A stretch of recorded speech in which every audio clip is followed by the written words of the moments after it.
Welcome, ladies and gentlemen. On today's dissection, we dissect Shane Black's new movie, Nice Guys. Stay tuned. Welcome to Popcorn Talk, featuring movie discussion, news, and interviews. Popcorn Talk. We talk movies. And now, here's Popcorn Talk's Anatomy of a Movie. Darn right, we talk movies. Welcome, ladies and gentlemen, to the Nice Guys as we head back into the 70s. We have Demetri Panos. Hello, movie fans. How are ya? Good, good. And the lovely Sarah Stratton, Hello, hello. who now has a Twitter, Sarah_Stratton. I do. All right. The Nice Guys, Shane Black, $50 million budget, rated R for violence, sexuality, lots of nudity, language, and brief drug use, of course. Pretty much everything. Everything you can stick under an R rating. Let's just throw it in there. Awesome. I would rate LA rated R for all those things as well. Absolutely. Yes. LA is definitely a rated R town. So let's talk about it. How did you guys feel overall?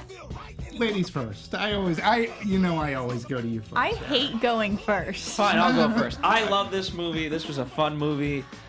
I didn't really know much going into it. I knew it was a detective movie. I knew it was kind of set in the past. To me, Shane Black, I know kind of that there's a whole history to him. People love him. It's not that I dislike him or like him. I'm just not as familiar. Obviously, I've seen Iron Man 3 and so forth, but I have not seen Kiss Kiss Bang Bang. Lethal Weapon? No. Really? No. See? None of the Lethal Weapon. None of the Lethal None of them? Weapons. None. None. The first one is, None. his acclaim. None. Last Boy Scout. No. I haven't seen that one. But all that to say that this movie was great. And some of the humor, yes, it goes. It's almost like a surprise comedy of like, oh wow, that just happened. That's kind of funny. In both nudity and violence, and I enjoyed that heavily. And I thought that the dynamic between the two is hysterical, and just kind of how their cross ultimately met. You're just thrown into this, and like a great murder mystery, you're like, wait, what's going on? And then eventually you start to figure it out. And the fact that it's the most absurd plot in the world. Wait, it's a porn with a narrative? Yeah, it's a porno where the plot is the point. Yeah. That was a great line, and that's what pretty much. And in a nihilistic sense, just like Ryan Gosling's character, nothing changes. Yeah, Nothing changes. It's porno mixed with the auto industry. Yeah. Go figure, to make commentary about the auto industry, and of all things, the catalytic converter. Yeah. It's just which bizarre. all played, It's just random. It's the definition of a MacGuffin. It absolutely, and they all played key points in the 70s. Gas, air quality, catalytic converters coming in, gas prices, and porn. and Shane Black finds this amazing way to intertwine them in a MacGuffin, because that's really not the point of the story, but it's a great mystery to be involved in anyways. Absolutely. Sarah, what did you think? I need Marissa here, because normally it is ladies first and then I go second. And it's a great pattern. But, Marissa, get over here. Who's not seen the movie? But since you go first, I can now go second. I really, really enjoyed this movie. As risque as it was, I can't label it as like in good taste, but it wasn't in bad taste, if that makes any sense. I just thought that all of the different types of comedy they allowed to come through in this movie worked great together. I don't label myself as like a Shane Black fan. I've seen a lot of his movies, but his name doesn't draw me into a movie. What really made me see this was the star power that got involved. I wanted to see how this duo would act together. I thought they played off each other really well. Overall, it was just fun. It was just a fun movie. It was out there, but it justified itself in being out there. I think that maybe if I hadn't had found this at its core funny, I would have hated it.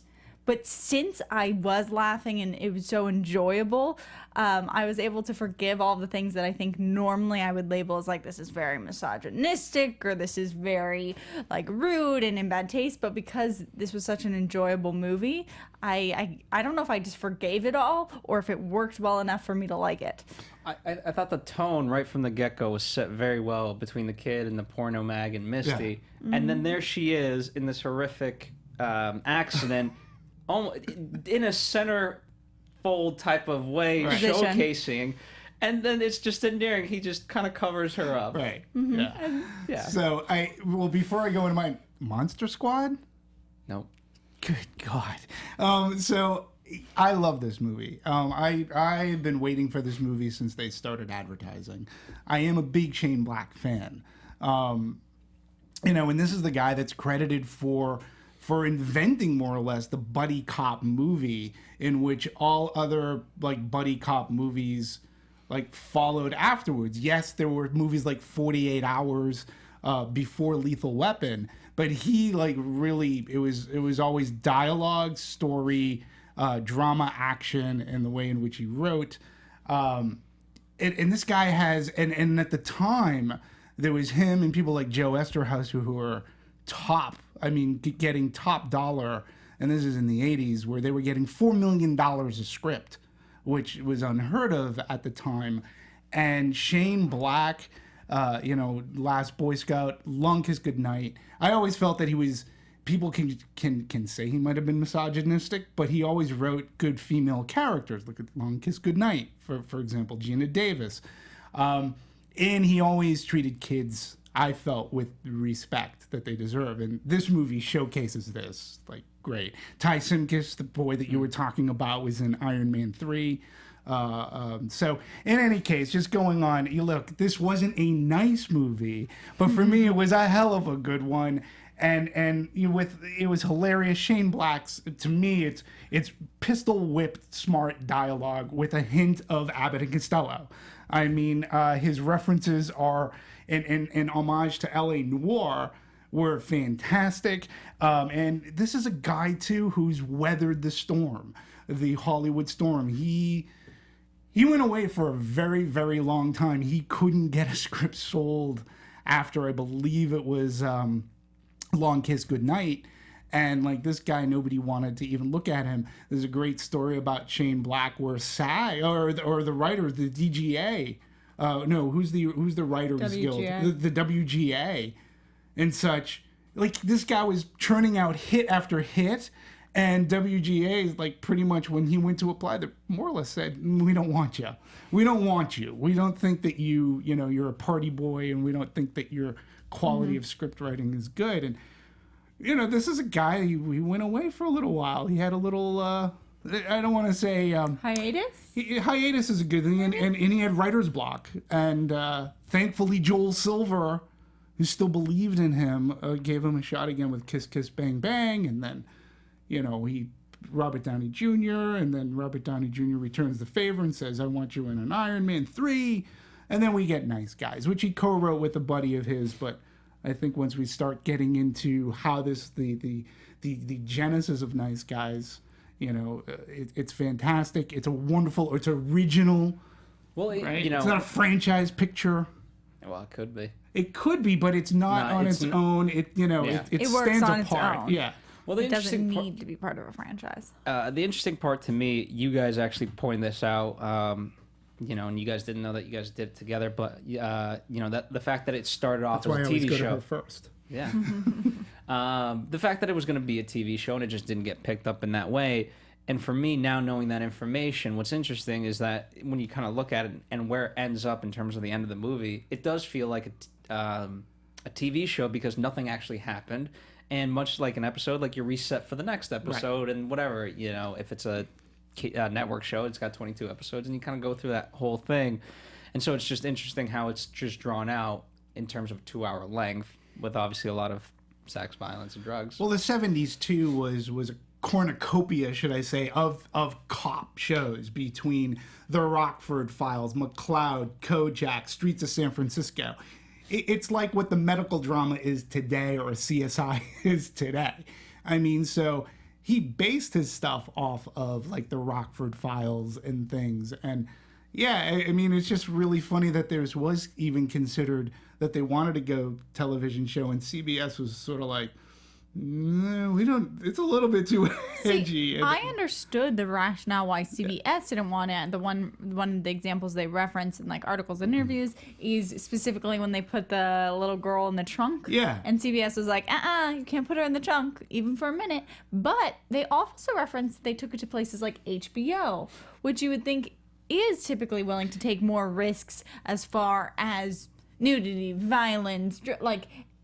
Really pushing those limits, and even they kind of weren't up for this in TV form. Yeah, and look at what HBO puts out. And I'm willing to argue 10 years ago, yes, maybe that exec at CBS. I mean, when you see what's on true. TV today, yes, it's not rated R like Nice Guys, but they would have written it to maybe to push an envelope, but putting a kid in the trunk, which. Again, it's hysterical because it plays to a good joke because the valet's like, oh, no, man, I can't. No, you got to have your keys back. They don't play it just. Shane Black didn't play it just to be exploitive and mean to children. He actually had that. It was a great comedic thing, and they had to go back. And also, and to be fair, again, she put herself in the trunk, number one. Number two, one of the things that comes out of this is that, whether he's a nice guy or not, he's trying to be a good father.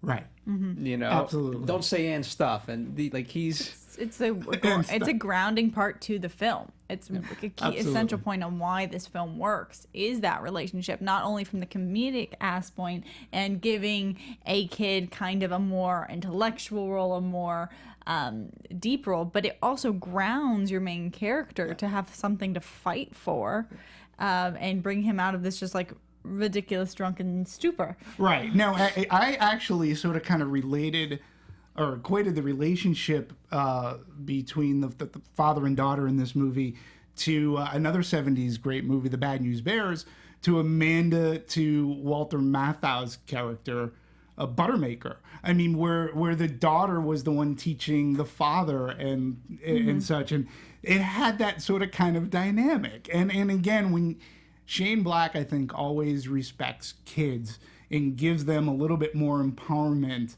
He almost treats them almost like as a John Hughes, except he makes them a little bit stronger. He puts them in these insane situations, violent situations. There aren't that many movies in which a young teenage girl gets thrown through a window either. Or sits and introduces herself to like porn watching. Right. So, but from that comes good comedy, teaching the dad, and like, hey, don't take the Lord's name in vain. There's another great scene. He goes, well, I didn't. I actually found that very useful. And when she says, don't kill him or I'll never talk to you again. She was a good female. She was a good female child character. Not Disney-esque, which too is good, and nothing against the Disney-esque, but it's good to see in a rated R movie that a girl can stand up to that.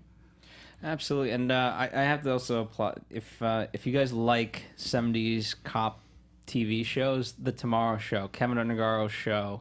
Go to thetomorrowshow.com. They talk half the time. They just talk about 70s TV. Yeah. So I just have to, if you want more of that type of stuff, go check out a few episodes. Kevin Undergaro is our co-founder here. Absolutely. If you didn't know. All right, so one of the interesting things, obviously, all that was there, but then there's a lot of kind of interesting stuff of where they really also drew inspiration from, and it was actually from real life events through sort of Joel Silver's involvement. He's the one that kind of brought in Jay Joseph as someone that they knew, and based off of those true events, Joel kind of inserted that side of it, which I found interesting. Yeah, I hadn't heard too much about this from any of the marketing or not a ton of interviews. So it was interesting when, from my understanding, from the little information I actually gathered on Jay Joseph, is that he was like a veteran and then he worked as a PI.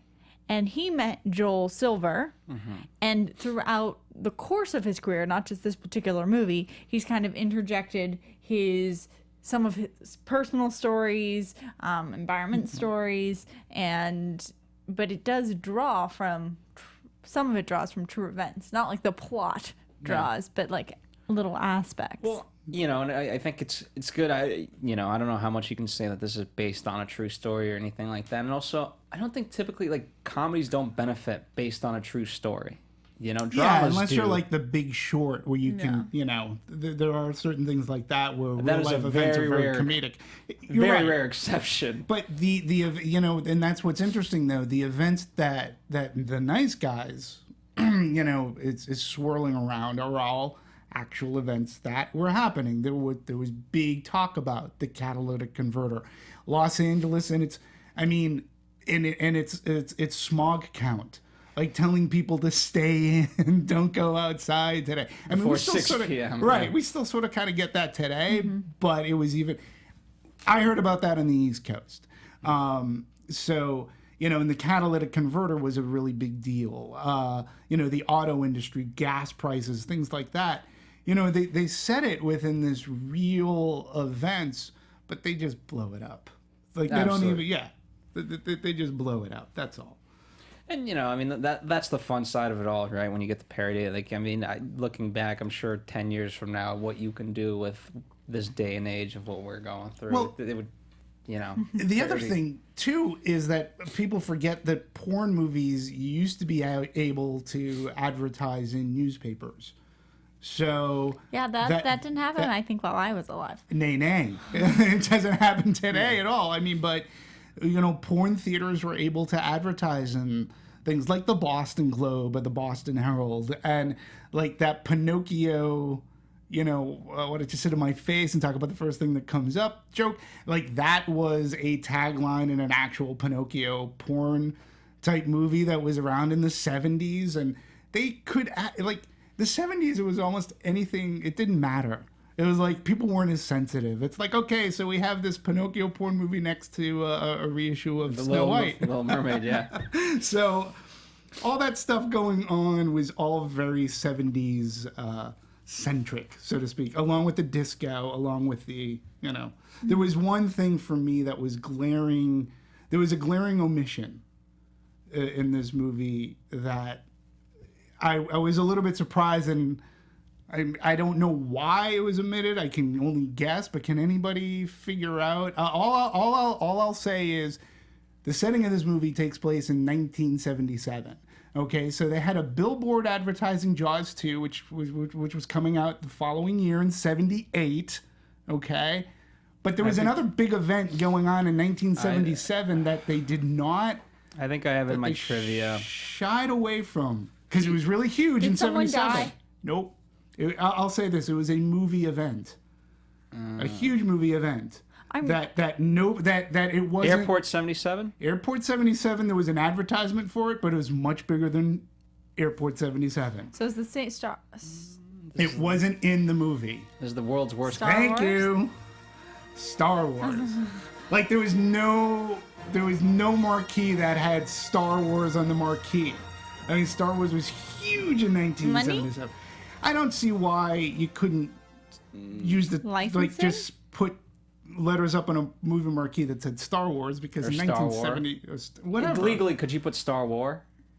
I don't know why legally you couldn't put Star Wars. I think you because it was could, 1977. It's not a you could say it's as a satire. I don't know, but that was one omission for me. Like you're mentioning Jaws 2, Airport 77. I go 1977. This is October. Star Wars was still doing huge business, even though it opened in May. That was a big deal in 1977, particularly in Los Angeles at the Mantz Chinese. Well, to be fair, it's, money to pay for the. Yeah, I think they wanted to stay away and just be safe. Hey, to be fair, it's also not the most historically accurate. There's music from the 80s in there and things like that. I get it. But that was one, again, a kid growing up. Shane Black, apparently not too much older. He's older than me. I'll just say that. But, it's just weird to see, to not see Star Wars mentioned anywhere. Or at least, a glimpse of a kid dressed up as, Something. Princess Leia. Yeah. That's all. Fair enough. Or a porn star dressed up as Princess Leia. Right, exactly. There were Well, to be options. fair, Slave Exactly. Leia was not around at that point. Didn't matter. It was porn, man. Although that would have been progressive, wouldn't it? Yeah. All right, so let's talk story. How to even start on this story? Let's start with the duo, right? I loved the the through line of falling down that just happened repeatedly. The parallelism of just the falling down and how that was used. Like, I don't know how to Falling talk about down this. from buildings, you mean? Yeah. Oh, Like that generally. Falling down. It was used throughout the entire thing. Ryan Gosling, I feel like, spent half of this movie playing on the ground. If it was like the ground of his kitchen, to falling down a hill, to like, he was constantly just like falling over. Yeah. I like that he accepted his situation, right? I mean, Yes. the fact that when he falls out and lands in the pool and the other guy doesn't, that could have been, if it wasn't done in the proper way and it wasn't set up in the proper ways, it would have been the most horrific thing you could have ever seen. But the fact is, I can't die. Yeah. I can't die. And again, this is a I think it was it's a Shane Black trope almost. People falling into pools and whatnot. But number one, Russell Crowe, Ryan Gosling, sort of kind of an unlikely matchup, you would think. But together, their chemistry to me, they were hysterical off of each other. I felt on their own they were hysterical, but when you put them together, the one was they were in a sense almost an Abbott and Costello. You had the straight guy next to the schlub who was Ryan Gosling, and their chemistry I thought was fantastic. Yeah, and I thought that kind of how they both kind of shed some ego in their own way for this role worked really well, because I think typically, historically, I think you can look at both of these men as very like masculine icons, like Gladiator Russell Crowe and like Ryan Gosling, who's I feel like very famous for having his shirt off. Like they are, and then instead Russell Crowe put on weight for this. He was like, I'm not competing with Ryan Gosling. Ryan's just like constantly messing up, not really being the good guy, Almost not being goofy-ish. successful, like really only getting through this on luck and like stupidity. And he's not a good detective. Like he Yeah. takes advantage. He takes advantage of his clients. He is. And then Russell Crowe. It's like you said. Yeah, It was the way that they reacted to one another, whether it be verbal or just a look, and the dialogue that was written for the both of them and how they delivered their lines, hence, and then the apparent, again, the response to that, whatever that dialogue would be, and it comes out of left field. And, one of another great gag is, well, it was a line where, well, who else just followed orders? Hitler. and Russell Crowe's like, yeah, there you go. He's like, yeah. He's like, this is what I'm dealing with. But it works because, number one, it's a line of dialogue that you don't expect to go that far left. And Russell Crowe's like, just the way he just looks at him going, yeah. Wow. That's it. Well, each of them has a very good history, right? And whether you fully understand or no, you get where they're coming from. And so in terms of Ryan Gosling, Holland's character, the fact that he's a crappy detective and he steals money, it's also the fact like it was set up very perfectly where my husband's been missing since the funeral, so he's dealing like in his own world. This is the stuff that he's dealing with. And it's to that absurdity. It's like, lady, what the hell you want me to say? Like, your husband's dead. Like, yeah, sure, I'll find him. I'll get on it right away. Because and in that way, it's a little endearing because he doesn't want to be the one to be like, lady, your husband's dead. Yeah. He doesn't want to break that news to her. And the other great thing too about these characters and actors too, they're both no strangers to what? To very good LA noir. Russell Crowe in LA Confidential. Ryan Gosling in Drive, like their characters he also couldn't did be what was the LA Squad or something like that? It was with Emma Stone. It wasn't quite as good, but he was in it. Yeah, the Gangster Squad, I believe. That's it. So they're and they've been in far better, like really good LA noir movies, but their characters are complete departures from those characters, right, in those other movies. It was great to see too. The surprise, like, cameo I had no idea about was Kim Basinger coming in, also from LA Confidential, and I was like, oh, all right, that's a nice little touch going on here. But Sarah, you're right. Egos, like, sort of kind of set aside. The press they did for this too was great. They did a whole series of video shorts about them going to therapy together, and I also have a video that I had in my notes. There's a great scene of Joel Silver being Joel Silver on them and yelling at the both of them, and he brings up to Russell Crowe, it's like, you were in fucking Gladiator, like, it's like, come on. He goes, we have to social media. he goes 2 million tweets, you're a Gladiator, for crying out loud, you suck.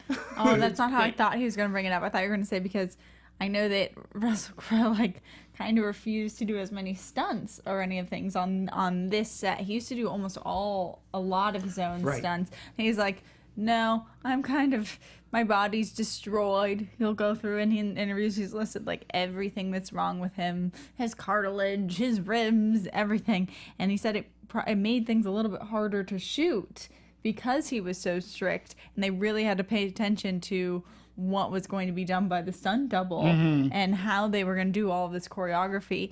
And I don't think he felt guilty about putting that on his record, but he was definitely taking, Russell Crowe was just like, nope, this is my line. Yeah, Can't do this anymore. This video, and if we can find it to maybe end the show, and because it really is funny, I think it's on YouTube. I found it on comingsoon.net, and I guess if you Google Joel Silver, the nice guys yelling at Ryan Gosling, it's really funny, but it takes place on the eve of the release, or the movie had just been released, and Joel Silver is concerned about the grosses. Very, very funny stuff. But the mere fact that you're right, and it points to dropping their egos and just having a good time together. And you wouldn't think their repartee, so to speak, would be as good as it is in this movie. But I think it helps too when you have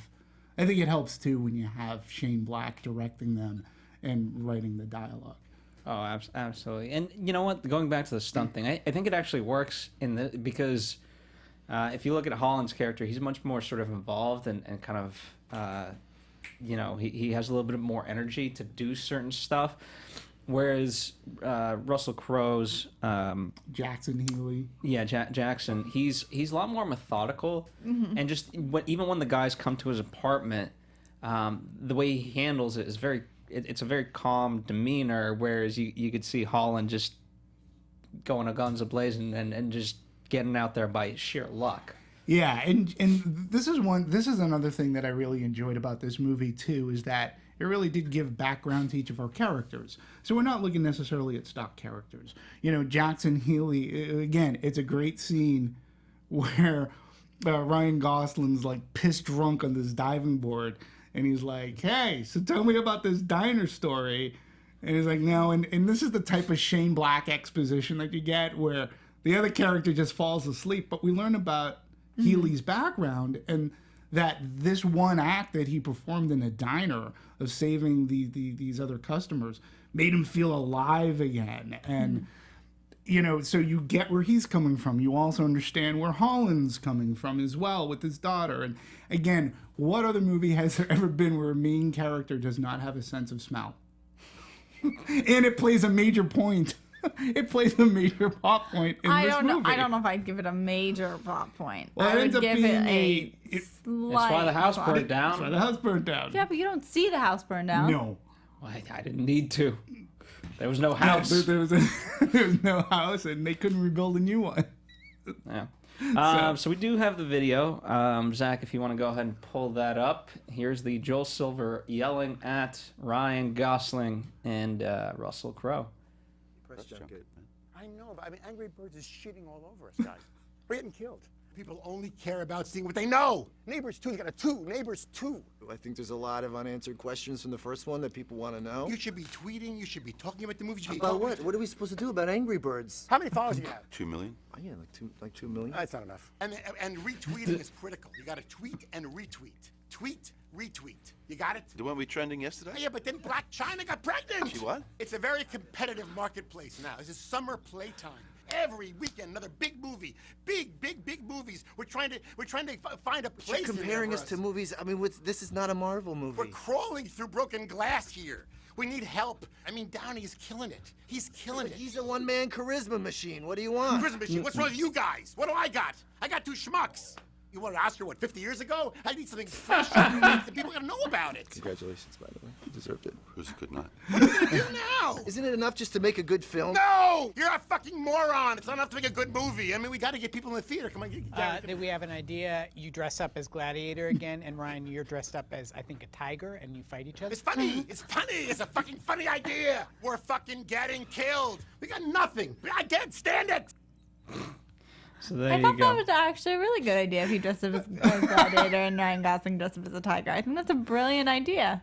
Should have done that. They should, yeah. Yeah, missed opportunity right there. Yeah. Hopefully they retweeted it. Hopefully you get a tweet and retweet. It's funny Amazing. stuff. All right. Well, before we continue, I want to tell you guys about a great book series. I love books. That's right, you do. I love books, too. Obviously, there's movies, but then there's also books from the comfort of your own home. It is our sponsor for the week. It's the Fifth Wave book series. The premise is, what if today was the last normal day of your life? Cassie Sullivan thought she knew what tomorrow would bring, but she was wrong. We were all wrong. The first wave took our power, killing 500,000 people. The second wave put that number to shame with tsunamis that destroyed everyone within 100 miles of the ocean. Goodbye, coastal cities.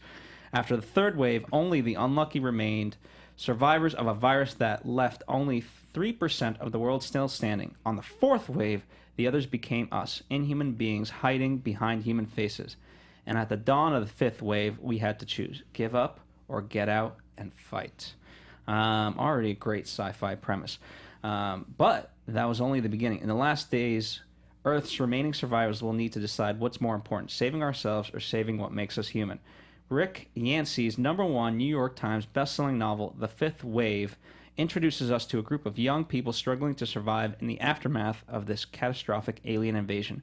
Its sequel, The Infinite Sea, and the newly released The Last Star follow them through a series of battles and betrayals as they fight the ultimate war between life and death, hope and despair, love and hate. Entertainment Weekly calls the series remarkable, not to be missed under any circumstances, and urges fans, just read it. USA Today hails it as a modern sci-fi masterpiece, and the best-selling author of The Passage, Justin Cronin, raves in his New York Times book review calling The Fifth Wave wildly entertaining. The highly anticipated finale is here and will leave readers stunned. So, go to fifthwavebooks.com and check it out. Fifthwavebooks.com. Well, I'll tell you, if Justin Cronin is one of my favorite authors in this Passage series that he's talked about, so if he's saying that this is good, this is downloadable from my Nook.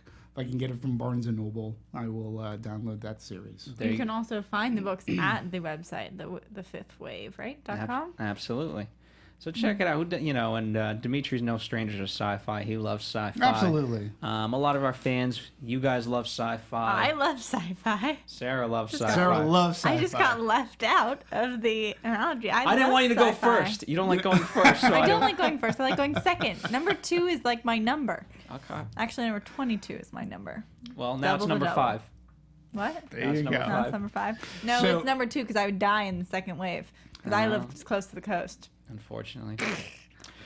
Gone. All right. Well, So going back to Nice Guys and Russell and Ryan too, their approaches to acting I think were very different on set, but nonetheless getting together and Shane Black even says, he goes over like, and you can sort of kind of see it. You sort of kind of get it, that where he describes Ryan Gosling as very playful on set, and you look at, and again I'll go back to Drive, when you see the intensity in his character in that movie, it's crazy, insane. And then Crazy Stupid Love, I believe, was the movie, which he's great comedic, but you can see him like being playful with this type of a movie. And then you switch over to Russell Crowe, who Shane Black said is extremely meticulous. If he wants to change one word, he'll make a point of it.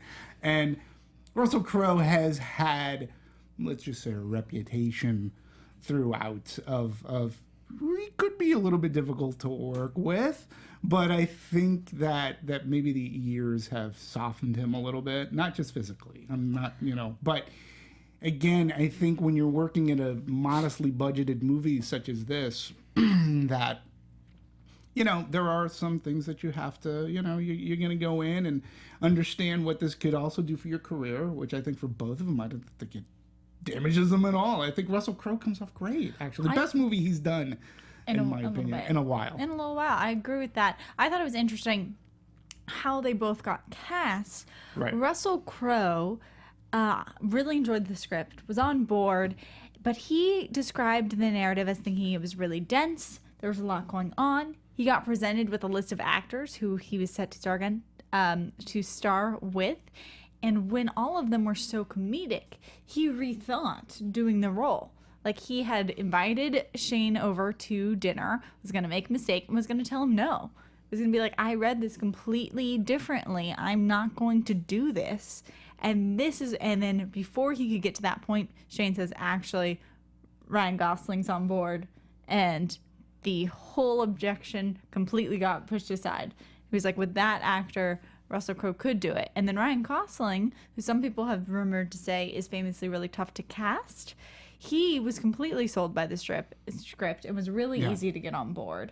So it just sounds like everything kind of fit together. It almost fell apart. It almost didn't happen. Oh, and there's a great Shane Black story about that dinner where he actually flew to Australia, and so he brings him into his home, and Crowe offered him a drink.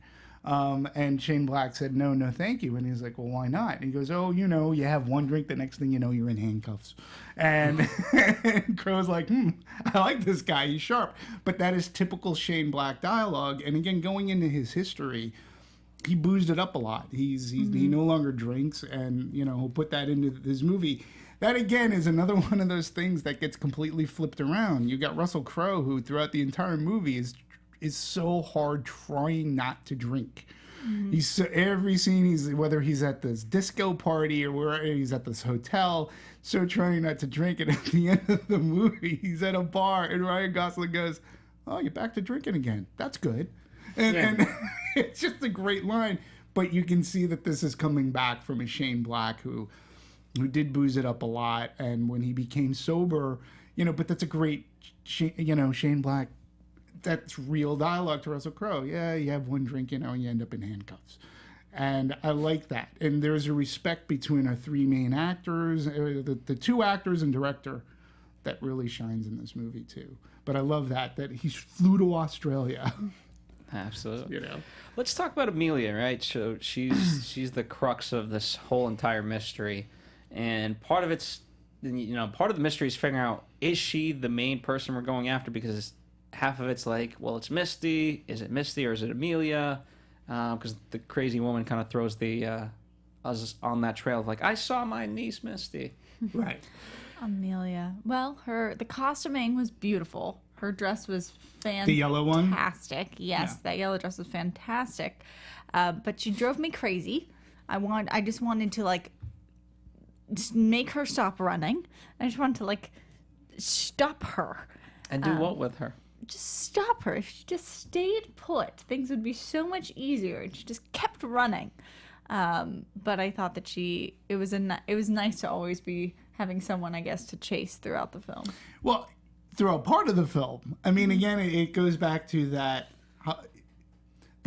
Shane Black, how important is this character? We set Amelia up to be this very important part of the movie. And the way, and it's these guys trying to save her, and yet she is a very part of this mystery, almost a linchpin, but then she gets killed. Well, it's look for her, save her, and then avenge her. But at the same time, try to figure out this mystery, because I thought that was it's a twist again. She's running away from that great gunfight that takes place at the house, she just ironically, coincidentally, ends up hailing down the assassin that's going after, and even the assassin's like, "Oh, this is too easy. This is too easy," and she dies. That's a lesson to us all. Well, but again, in a movie like this, since she is set up to be the main purpose and plot driving point, then you kill that character off. Where do you go from there? And I mean, I didn't. As it was happening, I was like, okay, he's gonna put her in the car. He's gonna drive off with her. And nope, just all doubt aside, just bullet to the head, dead. Yep. Just like that. Yeah, you're very much right. Of what happens now? Yeah, that's an LA noir. That's a twist that you don't necessarily see coming, but when it happens, you're like, okay, well, that makes sense. Yeah, where does that put our? But it also put our characters? What I liked is it became a point of contention against them because it was very much of, well, we didn't do anything that we set out to do, and the last part of it was, okay, well, at the very least we can solve this mystery, and if we do, then we've at least accomplished something. And again, the big twist of it all is they didn't do crap. Nothing got better. No, but they at least figured out what the hell was going on. And they're better for it. And they're better for it. Margaret Qualley too, she was. I really liked her. She was very nice. The yellow dress she was in was great. And again, great dialogue between her and the daughter together. And again, why is it that the young girl has the stronger head, saying, "Don't run away! Like, what are you doing?" I don't know why, but I liked it. Same here. I don't know why that was the case, but it worked really well. Mm-hmm. Well, at that point, you can understand from Amelia's perspective, like, you know, at this point, she's paid off how many people to potentially, like, not be involved, right? I mean, that's how Jackson got involved, and this was, hey, he got hired to basically stop people from looking for her. Right. And that didn't happen, and so at this point, you know, she doesn't really understand the truth about all of this. Like, the Holly, you know, it's great. She understands. She knows her father. She knows, obviously, Jackson at this point, but Amelia, she can't trust anybody. Yeah. And she made the stupid mistake of trusting them. You don't trust strangers that are driving when you're trying to run away. Right. Absolutely. Why? She trusted the wrong person. Like, she should have trusted the nice guys. Yeah. So, yeah. Absolutely. Or at least the little girl. So let's go back to Kim Basinger, because you had brought her up, and obviously they reunite since LA Confidential, her and Russell Crowe. And I loved how they kind of demeaned Holland's character in this, like, here, have a mint or whatever it is, right? And he's just like, ooh, yeah, just totally like a kid in this entire thing. The check, like when she's writing the check for 10,000, he's like 5,000. She's just like, yeah, 5,000. Absolutely. Again, that was a very funny Shane Blackish kind of, because it goes in places that you don't think. Like, in a regular movie, they could have been like, well, how about 10,000? Nope, she just tears that check up. 5,000's perfect.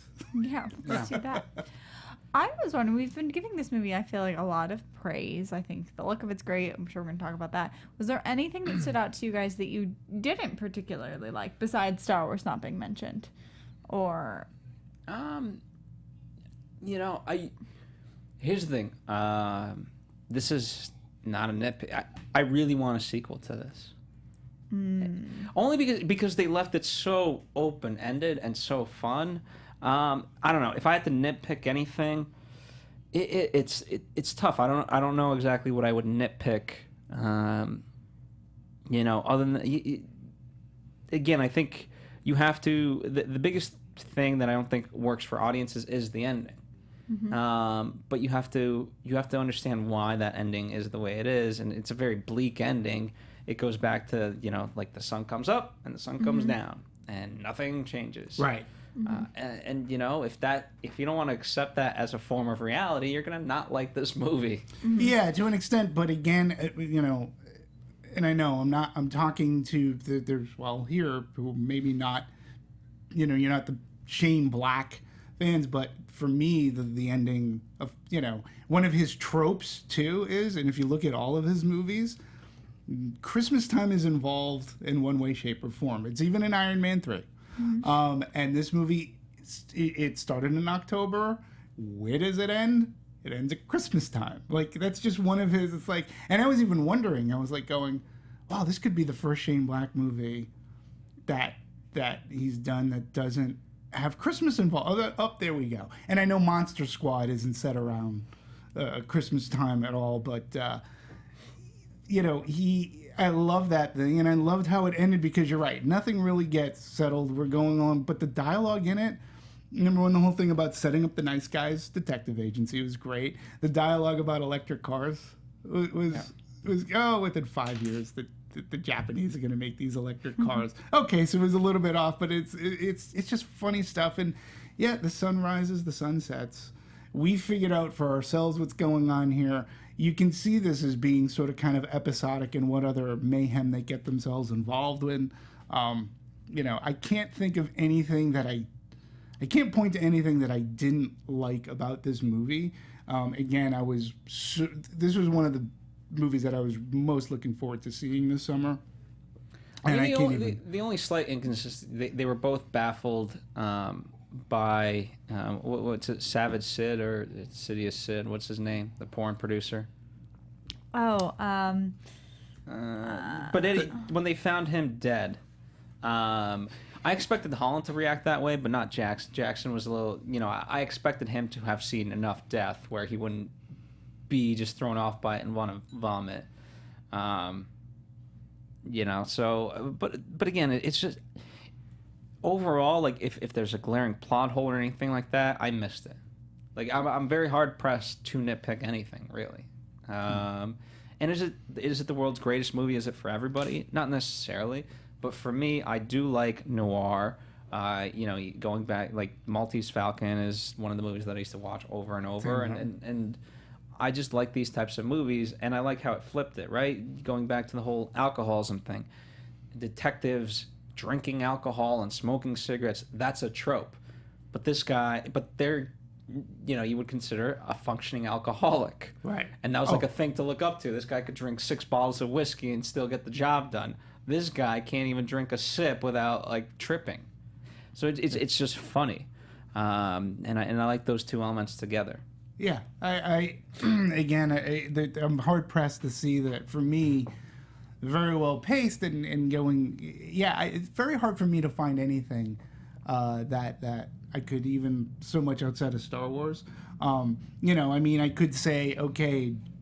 Jaws 2 was coming out in 1978. Were they promoting that movie in October then? I don't remember. I just remember Jaws 2 coming out. But it was just really... there's nothing I can point to I can say plot point wise that bothered me. I mean, from an actual... Like I said, from a factual standpoint, there's music from the 80s and this and that. But does that... I look at it as a whole. Does that... Number one, do I care? Number two, does it ruin the movie for me? No. And... maybe it's because I'm not from that era by any means. But yeah, I mean, did you have any nitpicks that were like, oh my God? I thought it actually went a little long for me. And I remember thinking, wow, this feels a little bit longer. I thought that the ending could have been more memorable, specifically with, oh my God, Kim Basinger's her ending. The fact that I had to really rethink about wait, what ended up happening to her? I think they could have added another comedic punch there or done some sort of imagery. And I actually really and these are all very much nitpicks because I did really like it, and that's what found it interesting to me because normally we do have more things that aren't movies go off the tone or there is huge plot holes. But I was having to really look for. Was there anything that made me not love this? And I actually wasn't a huge fan of Matt Bomer in his role. To be fair, you thought it was Henry Cavill. I did. To be fair, I did. After she showed the comparison, I get it, but he ain't Henry Cavill. I know, but I kept when you just start confusing people. I was wait, no, that is not. But I didn't like him that much in the role. Really? Why not? I mean, here's the thing. I don't think he was supposed to be likable at all. I know. I didn't believe him. It changed the tone to me. He for some reason his character did not work out. I didn't believe it. No. Interesting. See, and again, I love the whole build up to the character because when that guy says, "Oh, you're so fucked," John Boy's coming into town. He's gonna kill you. He's gonna kill your partner. He's gonna kill your family, and you're going. Number one. From the 70s, another trope of the 70s was this show called The Waltons, which featured Richard Thomas played John Boy Walton, who had a mole on his face. And I think Richard Thomas, I knew he was in season 1 of The Americans. He's still around today. But I believe that they were watching the Waltons early on in the movie. And so when this reference of John Boy is going to come into town, you know that he's a badass.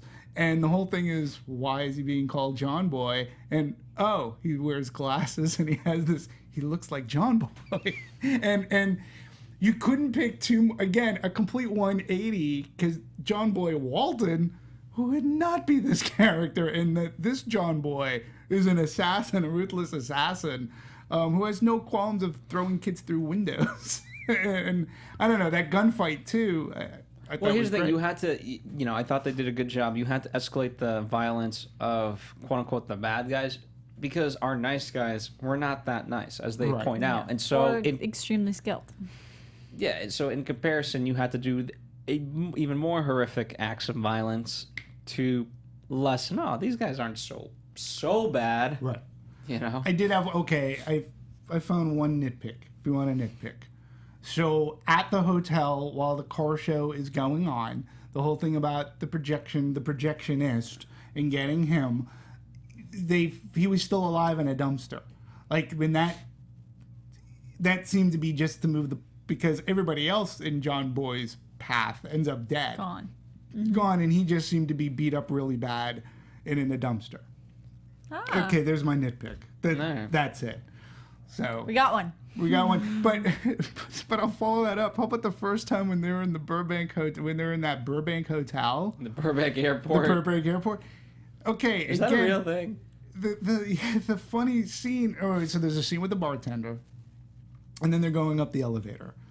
They go to step off the elevator. A guy's been stabbed in the throat, and then they see another guy getting shot down a hallway, and the reaction to it was just priceless. It's like they just take one step back in, press the closed door, and then the guy falls out the window, and they're just like pretending not to even notice. I mean, that to me, again, that's Abbott and Costello type of humor. The scene where they find that porn producer that comes right out of like Abbott and Costello meet Frankenstein with the light in the match where he light the face and he's going. He goes, what? What?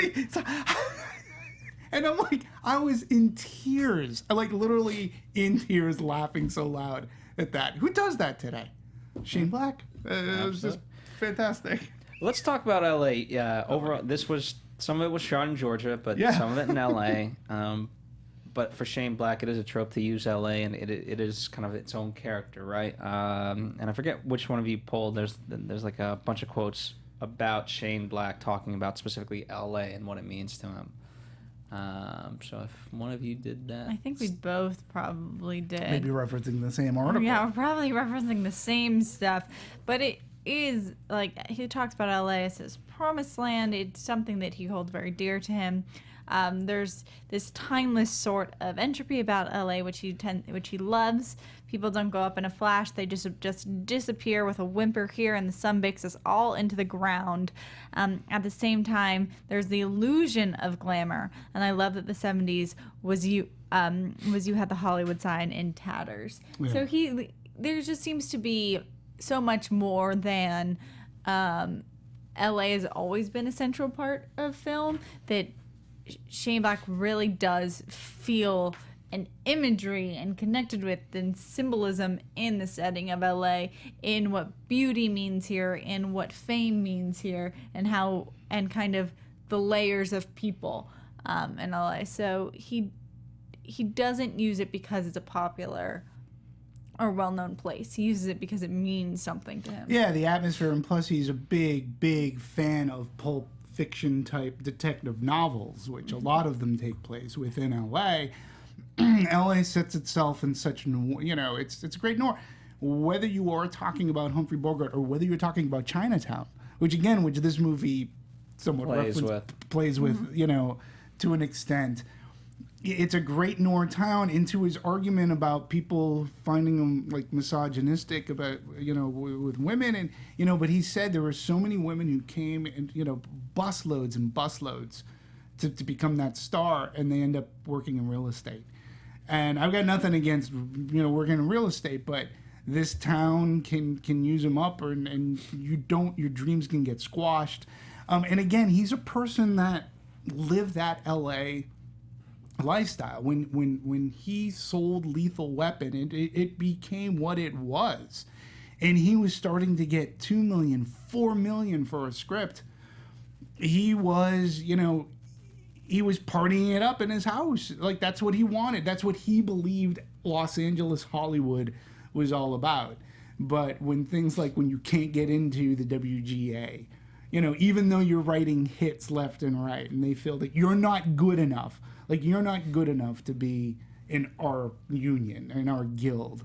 And then when you sell, when people give you $4 million to make a high budgeted movie, and that said movie only pulls in 50 all in, and I believe that movie was Long Kiss Goodnight, which again, a really good movie, and he's not misogynistic to women. Like, Charlie Baltimore, as played by Gina Davis, is a great, strong female character. He just went into a writer's block, and he went away for a while. But he even is, he's quick to point out that there are other people that he was coming up with, who also, like Joe Esterhaus is the guy that wrote Basic Instinct, and he was another multi-million-dollar screenwriter, and he does nothing now. He's no longer, I believe, even living in L.A. And Shane Black has come back, due in major part to Joel Silver, who's always believed in him, and Robert Downey Jr. So it's this town, if people are standing by you and you have that support and you're willing to go through the ups and the downs, this is a guy that has weathered that LA noir storm, and he's gone through it all. So this is another thing that he's a good inspiration, but he's great to listen to. If you ever listen to him talk too, he talks in the same way that he writes. It's fantastic. And you actually pulled it. There was a question that he got asked, what keeps you up at night? Right, Demetri? You Yes. found that quote. Do you want to talk about that? Because I thought the answer to that question was interesting. Yeah, I mean, he goes on. His answer to that is there's always a certain fraudulence I feel, because I think the dirty little secret is that it's truly a collaborative medium. What it boils down to is there's a camera rolling, I'm standing there saying stuff, and at the end of 3 months, there's a product. I've been in this business for 30 years, and I've seen a lot of people I came up with, people whom I respected, admired, thought they were much better, just fall by the wayside. And somehow I'm still making movies at a fairly decent level. I'm still, I'm blessed and incredibly, unaccountably lucky to have had that opportunity. I'm just the luckiest guy in the world. I'm scared to lose that. He also has mentioned in many of interviews his mortality. I believe he's 54, 55. He understands he's sort of kind of on that other side of the hill. To be writing in today what is a very young person's world universe, and to try to stay relevant. When he was given the opportunity for Iron Man 3, he made some bold choices with the main villain, the Mandarin. And it pissed off a good handful of the Iron Man and Marvel fans. And he was saying, I was getting pictures. People were sending me death threats. They were sending me pictures of the Mandarin effing, sodomizing me. And he's like, that's what this town can do. He goes, but Joss Whedon, he said, came to him and said, look, man, he goes, it's all part of trust in that machine, the Marvel machine. And he goes, and he helped me through it. And Robert Downey Jr., because I gave him that role in Kiss Kiss Bang Bang, which he was very grateful for, and he feels that it resurrected his career. He said, I want this guy to direct and write Iron Man 3, which was huge for him. And then it was his biggest budgeted film to date. Mm-hmm. And then he goes and does this movie, which is modestly budgeted, but now he's going to be doing Predator, which I can't wait for because he was actually in the original Predator movie. So it's good. Like I said, he's weathered the storm. He's stood the test of time. And, as far as screenwriters go, a lot of people can learn from him. Absolutely. So obviously with film noir, the look is everything, and so you both actually, I think, found the same article. It's a very long article, so if you want a lot of information, you can that's right. look it up or look at our notes. So Philip Roselot, he's the cinematographer. Sarah, how would you summarize kind of, because he got asked a lot. I mean, got down asked- to the framing of it, the lenses. Downtown, Creative the lighting he Planet used, Network. how he did everything. But I really started reading the article because of how it started, which is how they picked the look of this 1970s movie. Because for me, there was a lot of, I did not live in the 70s, but there's a lot of 70s feel, from the costuming to the music to the different locations. It just felt so alive and like loose and fun. But one thing about getting the look is that how they decided not to film it like they did in the 70s.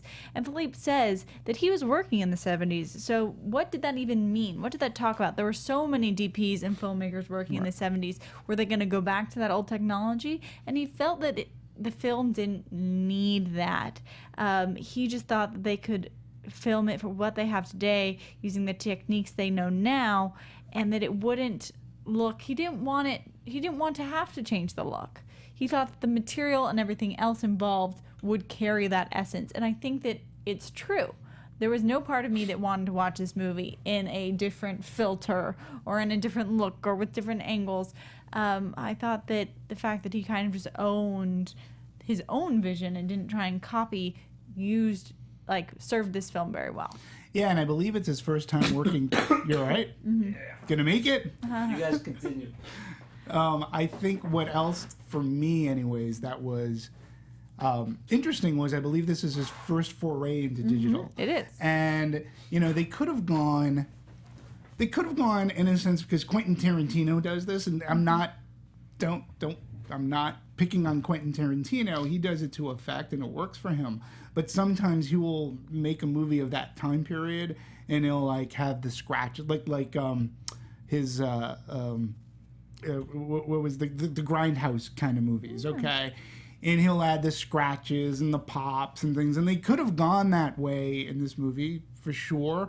But no, I think using, the filming in anamorphic, the types of lenses that he used, the lighting that he used, it still looked like the 70s to me. And then when you couple that with your production design and whatever you're doing, I mean, you don't need to use those filters so long as you have a smart DP. Or as long as there's the essence is invoked. Like, for instance, there was a movie that I thought did well. I think it was Steve Jobs, that as they transitioned through the movie, they also transitioned in their film style or the look and everything. And that really worked for me really well because it was showing like time and adding this different element, especially because you were pretty much in the same setting over and over again.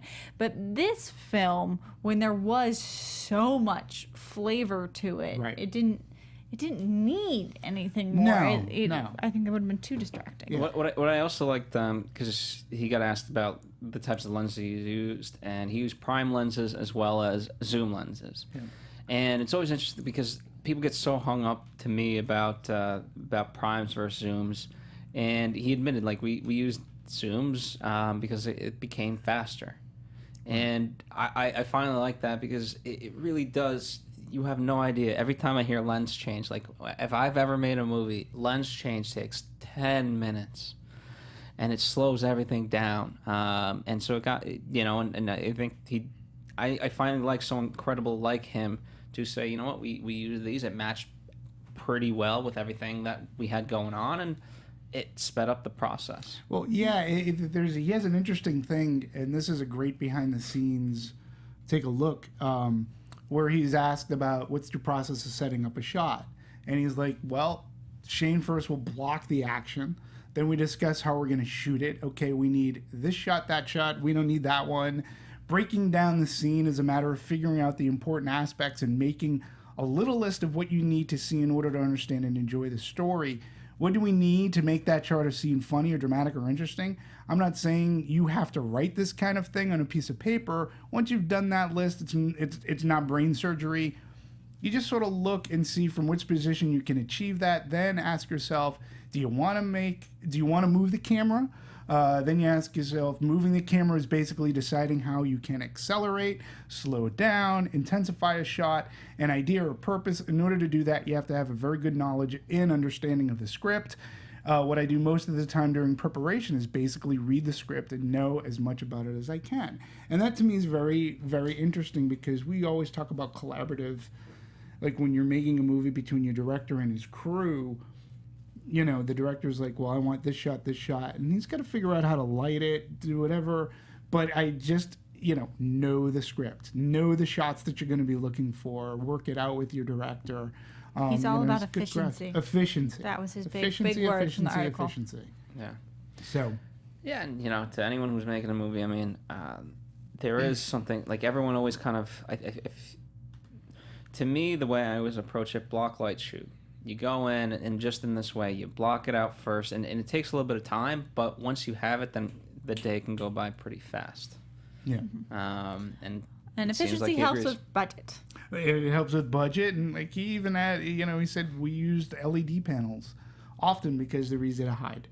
So that's efficient. They were very convenient in many locations. We could sometimes just plug them into a wall outlet. It was a way of going faster. So And I like the they obviously had a lot of great close-ups and stuff like that, but they're wides too. I mean, think about all the wides that they ultimately end up using, and everything just looks perfect. Like I go back to we spent a lot of time in Holland's apartment, and the way you get spatially everything, and as a point of reference for the movie, like it's supposed to be a house that they're not really able to afford, so it's supposed to be a little upscale. right. The only thing that brings it down is all the booze. Yeah. Like the beer bottles left over and the whiskey and so forth. But it was also like to a way of like, okay, there were two scenes in particular that really stand out as far as having that 70s feel. There was the party, and the way that came in with the music and coming in on the band, and then seeing everything around the house. And then the other scene to me was the car show, which again was very 70s feel, look, costuming, but just the look of it alone, and how they chose their shots just to make it feel that way. And obviously production design in the car. But there wasn't a time where I didn't feel like I was taken out of the 70s. And it didn't parody the 70s. It treated the 70s very real. Whatever situations were going on in the movie, the situations themselves were funny. But I felt that Shane Black and his writing partner, Anthony, didn't want to like, Spy Who Shagged Me. They didn't want to do that kind of a, let's make fun of the 70s. I think there was a little TLC involved, because I think that's where both of them grew up during that era. Absolutely. So let's talk about the music, right? John Ottman is one of the composers for this. The music's by David Buckle, but John Ottman, obviously a close friend of Anatomy's, and he's going to have a second movie this weekend. Yeah. A small one, but albeit out there, called X-Men Apocalypse. Yeah. It's just a small movie. Don't worry about it. Yeah, the score to this, and I'll bring up a little bit too. I speaking of John Ottman, and not just because he did our show, I pay attention to score, and I was a little bit pissed because I had to wait a week for the score version of this soundtrack. It didn't come out on opening weekend. It came out today. It came out today. The score, you can get the disco that has all the source music. That was available last week, but the score was made available today. So I'm already on my third listen of this, and I'll bring up X-Men Apocalypse. They released that soundtrack about a week and a half, 2 weeks ago, for whatever reason. And I can honestly say, it's really interesting. Because it's usually week of. Yeah.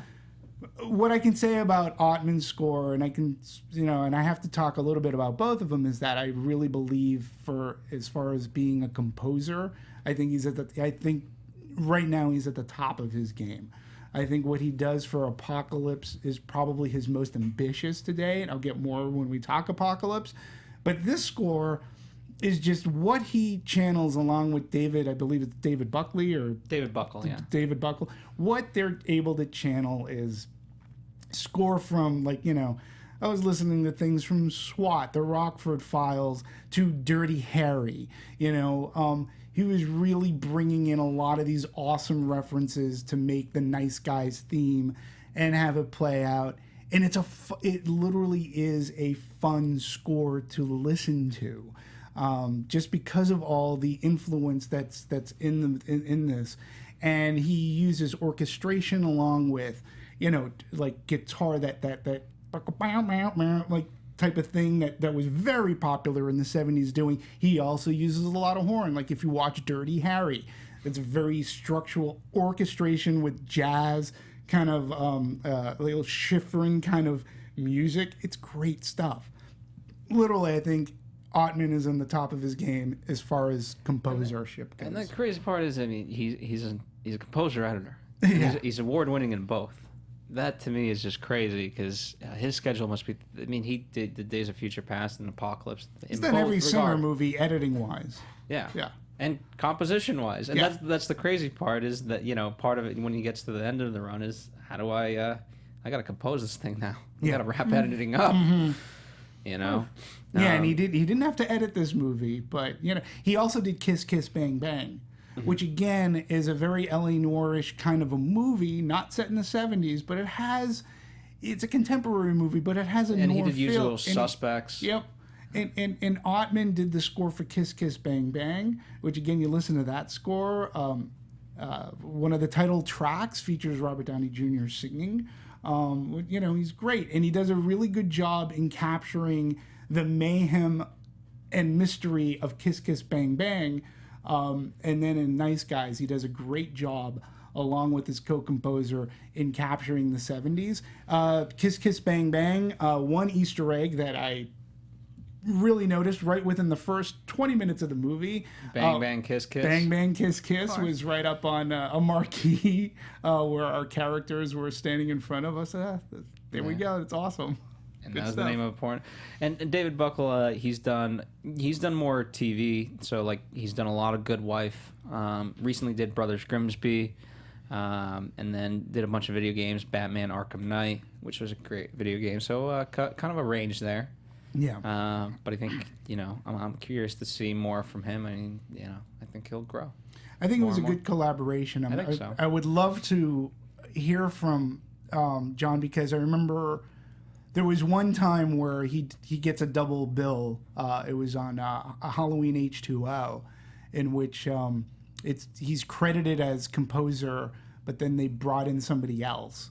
And there was some friction going on during that production, and I'm not catching that there was that kind of friction in composing The Nice Guys. I believe he was brought in for some of his 70s type of influence to do. And it's listen, if you enjoy score as much as I do, even if you haven't seen The Nice Guys, give it a listen. However you can listen to it. I even believe the record company has a free preview of it, so check it out. There you go. All right, let's talk box office. Did better than projected. It was projected to gross around 10 million.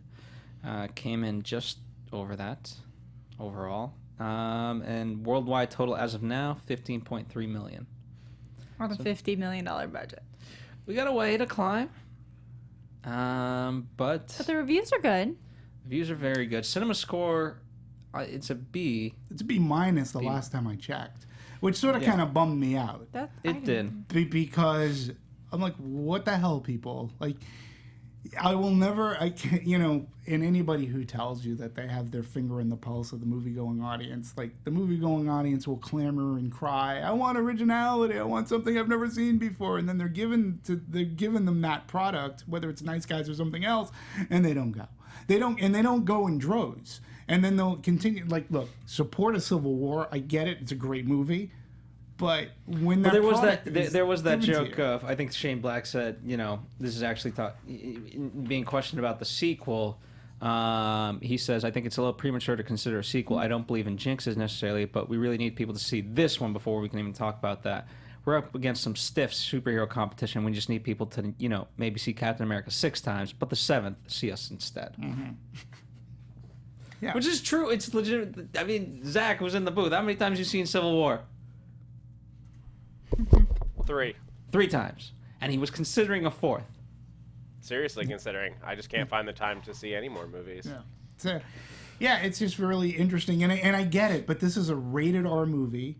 It's not geared towards like little girls or little boys, and not that If I was a Civil little War boy, has I to would have be. loved this movie. I would have been like, hell yeah. I would have been, again, if this movie were released in, say, the 80s or even the 90s, I think we'd be talking something a little bit different, because these are the kind of movies.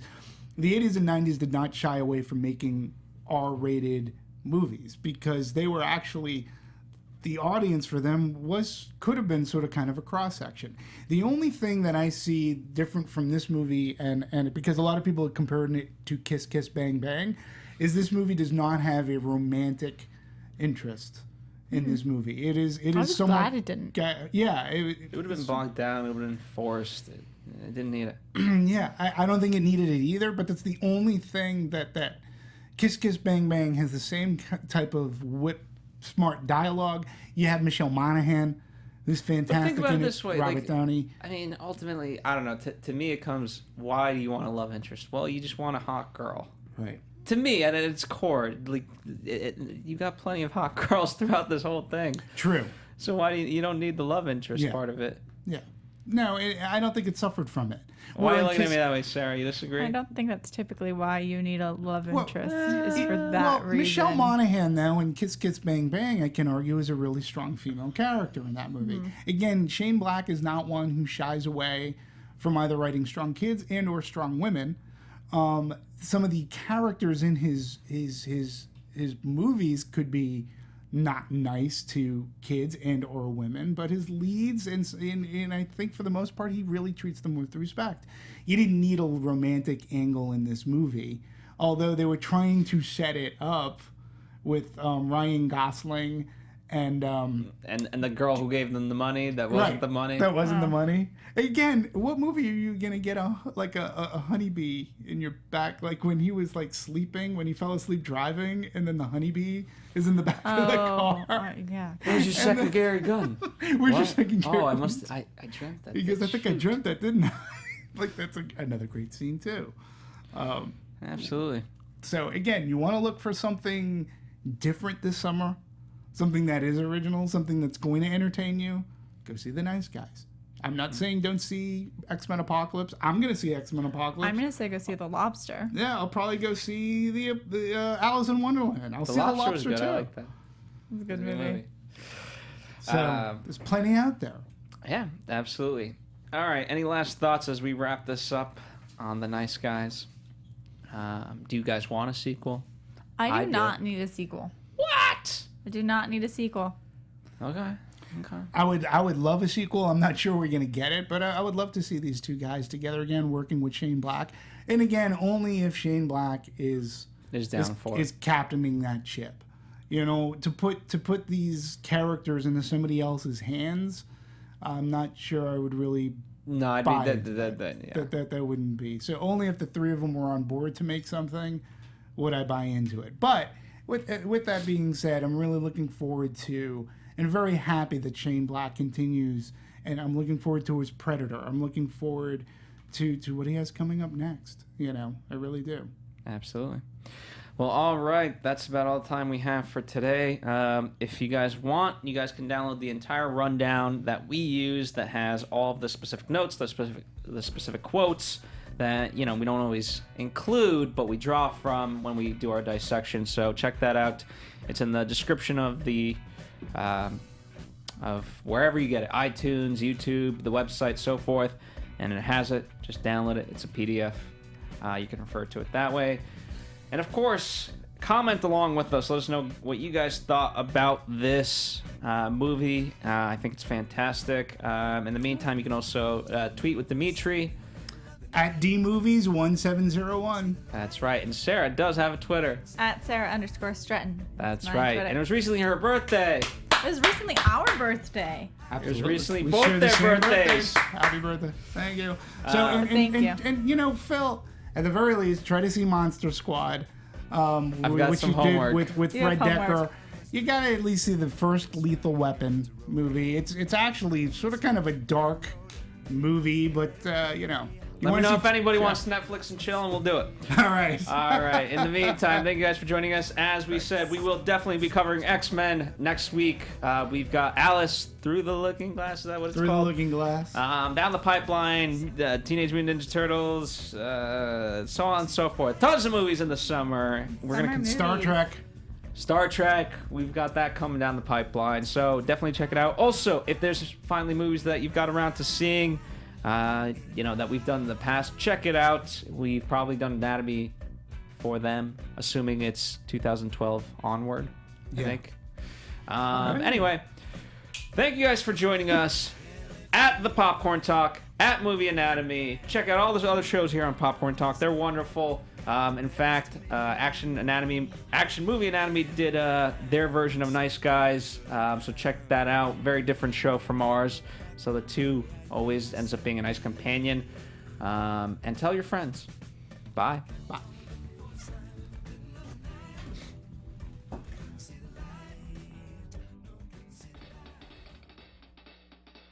Producers Maria Menounos, Kevin Undergaro, Phil Svitek, and the rest of the Anatomy of a Movie staff, we would like to thank you for listening and subscribing to the show. If you have any questions or comments, feel free to email or tweet us. I'm Sir Richard Wentworth, and this has been Anatomy of a Movie.